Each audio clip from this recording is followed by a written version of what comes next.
Hello বন্ধুরা, আসসালামু আলাইকুম। স্বাগতম সবাইকে আরও একটি নতুন ভিডিওতে। এই মুহূর্তে আমার পিছে যে ভিডিওটা দেখতে পাচ্ছেন, এটা হলো কাতারের সমুদ্র তীরবর্তী একটি স্থান। দিনটি ছিল কাতারের স্বাধীনতা দিবস।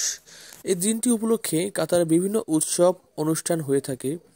তো দেখতে পাচ্ছেন সাগরের তীরে বিশাল বড় বড় দালান তৈরি করা হয়েছে এবং সূর্যটা কত সুন্দর দেখা যাচ্ছে। আর পাশে রয়েছে রিসোর্ট। আমাদের বাংলাদেশে যেমন কক্সবাজার তীরে বিভিন্ন রিসোর্ট রয়েছে, সমভূমি, কিন্তু এদিকে এরকম নাই। এখানকার সমুদ্র গভীরতা হওয়ায় এখানে সাইডের ভিতর পাথর দিয়ে বিভিন্ন রিসোর্ট তৈরি করা হয়েছে এবং দেখতে পাচ্ছেন নান্দনিক ডিজাইনকৃত বিভিন্ন দালান কোঠা। তো ভিডিওটা কাতার থেকে আমাকে পাঠিয়েছে আমার বড় ভাই। তো দেখতে পাচ্ছেন কৃত্রিম ঝর্ণা এবং ক্লাসে কাতারের স্বাধীনতার বিভিন্ন অনুষ্ঠান উৎসবের আয়োজন করা হয়েছে ডিজিটাল পর্দায়। এটা হলো কাতারে একটা শপিং মল। নান্দনিক ডিজাইন করে এই পার্কটাকে সাজানো হয়েছে। তো দেখতে পাচ্ছেন এখানে প্রচুর পরিমাণে দর্শনার্থীদের ভিড়। এপাশে রয়েছে কৃত্রিম ঝর্ণা, যা পার্কের সৌন্দর্যকে আরো বৃদ্ধি করে দিয়েছে। তো দেখতে পাচ্ছেন এখানে কৃত্রিম বিভিন্ন প্রকার গাছপালা, আবার রয়েছে বাস্তব গাছও। ভিডিওটা ফেসবুক থেকে দেখে থাকলে লাইক, কমেন্ট, শেয়ার করে দিবেন। আর পেজে নতুন হলে অবশ্যই পেজটা ফলো করবেন। আর আপনি যদি আমার ইউটিউব চ্যানেল থেকে ভিডিওটা দেখে থাকেন তাহলে অবশ্যই চ্যানেলটা সাবস্ক্রাইব করে ভিডিওটা একটা লাইক করে সুন্দর কমেন্ট করে দিবেন।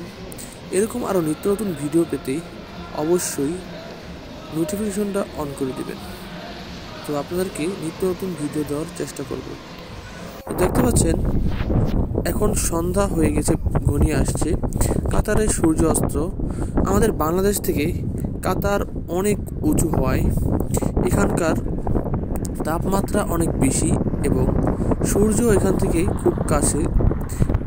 আর দেশটা মরুভূমিময় অঞ্চলে সাজিয়ে রেখেছে বিভিন্ন দালান কোঠা দিয়ে।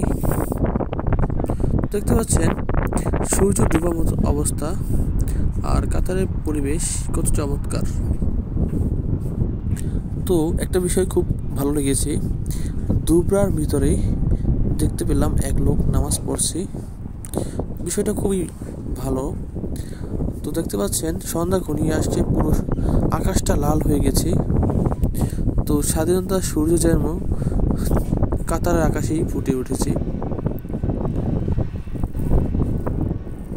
বিভিন্ন গাড়ি পার্কিং করে রেখেছে এই জায়গায়, তো দেখতে পাচ্ছেন। তো স্বাধীনতা দিবস উপলক্ষে আমাদের বাংলাদেশে যেমন সরকারি ছুটি এবং সকল অফিস আদালত বন্ধ থাকে, ঠিক এরকমই কাতারেও স্বাধীনতা দিবস উপলক্ষে এদেশে সব কিছু হাফ বেলা বন্ধ থাকে। অর্থাৎ আমাদের বাংলাদেশে যেমন সারাদিনে সকল কার্যক্রম বিশেষভাবে চলে, আর কাতারে এখানকার কার্যক্রম যত অফিস আদালত স্কুল কলেজ আছে এগুলো সন্ধ্যার পরে বেশি চলে। কারণ মরুভূমিময় দেশ হওয়ায় গরম বেশি হয় এখানে। স্কুল কলেজগুলো মর্নিং চলে এবং মার্কেটগুলো রাত্রে বেশি চলে এবং জমজমাট থাকে। তো দেখতে পাচ্ছেন সূর্য ডোবার কি চমৎকার দৃশ্য।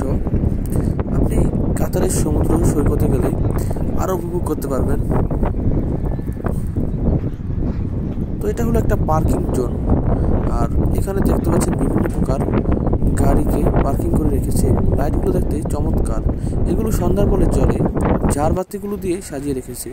তো এখন দেখতে পাচ্ছেন একটা সমুদ্র তীরে অঞ্চলে। তো সমুদ্রের ভিতরে বিভিন্ন প্রকার বোট সাজিয়ে রেখেছে।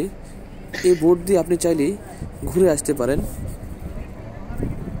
তো এখানে বিভিন্ন প্রকার বোট রেখেছে, স্ক্রুম বোট, তারপরে নান্দনিক ডিজাইন করা বিভিন্ন প্রকার বোট। তো আজকের ভিডিওটা এই পর্যন্তই। সবাই ভালো থাকবেন।